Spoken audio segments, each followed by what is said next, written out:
If you're getting ready for rotator cuff surgery, you've probably heard that the recovery can be long and painful. That's exactly what my doctor told me before my surgery. And honestly, I was pretty worried about it.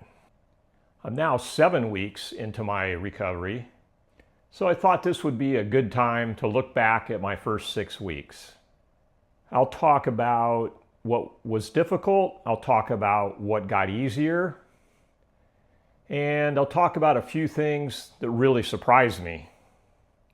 I'll tell you one thing right up front though, so far the recovery has been a lot less painful than I expected. Before I get into the recovery, let me quickly explain what I had done. I had 2 rotator cuff tendons repaired. Those were the infraspinatus and the subscapularis. I also had a bicep tendinosis and a subacromial decompression.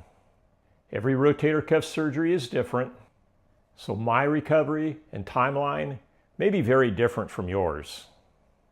This video is just about my experience.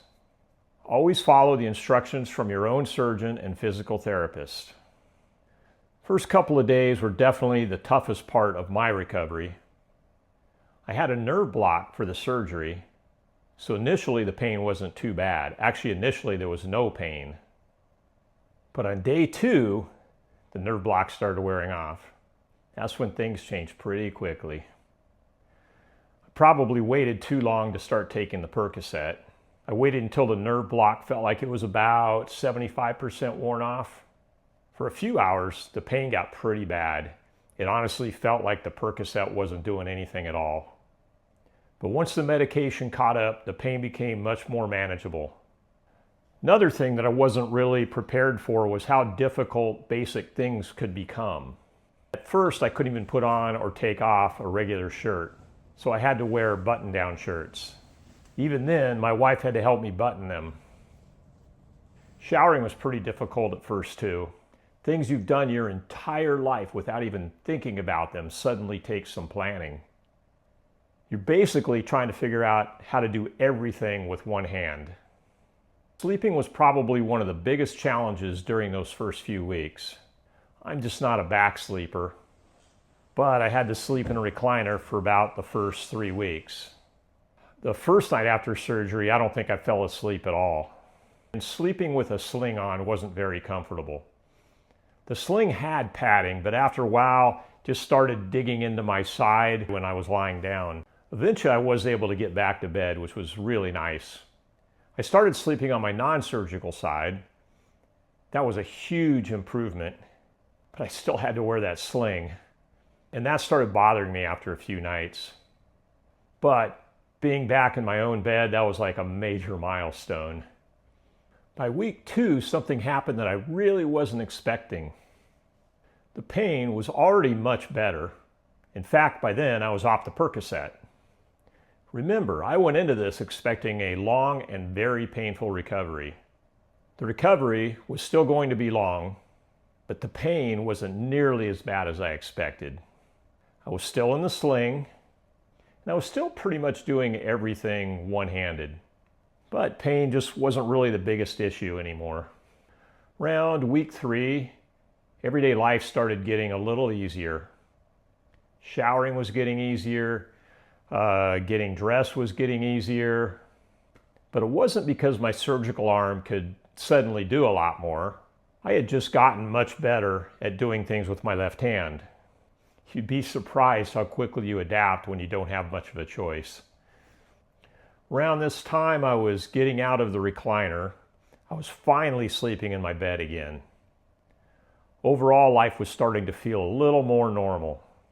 There was another part of the recovery I hadn't really thought about before surgery. It can get pretty boring, especially during the first few weeks.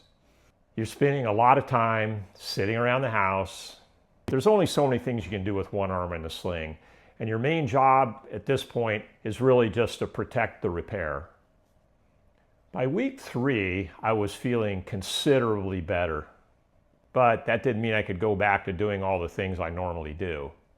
After a while, the days get pretty repetitive. That was probably one of the most frustrating parts of early recovery. After about 4 weeks, I was able to start coming out of the sling. That was probably one of the biggest milestones of the first 6 weeks. I still couldn't use my surgical arm normally. Once the sling was off, the arm could start helping a little, and that was really nice. I'm talking about very light, everyday things that didn't require much resistance. Just having my arm out of the sling made everyday life feel more normal. Of course, everybody's repair is different. When you're allowed to come out of the sling depends on your particular surgery. That's something you definitely want to follow your surgeon's instructions on. By weeks 5 and 6, the recovery started feeling different. Instead of just getting through everyday life, I was starting to focus more on getting movement back. Physical therapy was progressing. I was doing more exercises at home, and I could actually start to see improvements in my range of motion. There has been some pain during physical therapy. That's especially true when working on range of motion. But even that hasn't been nearly as painful as I thought it was going to be before surgery. I still had a long way to go, but the difference between those first few days and 6 weeks was pretty dramatic. Looking back at the first 6 weeks, a few things really surprised me. First, the pain wasn't nearly as bad as I expected, which was great. I had a few pretty rough hours on day 2, and there has been some pain during physical therapy, but I was expecting something much worse. Second, sleeping was harder than I expected. Sleeping in the recliner wasn't easy for me. Sleeping on my back wasn't easy. And wearing a sling at night just wasn't very comfortable. Third, I didn't realize how quickly I'd adapt to doing things with one hand. And finally, I wasn't prepared for the boredom.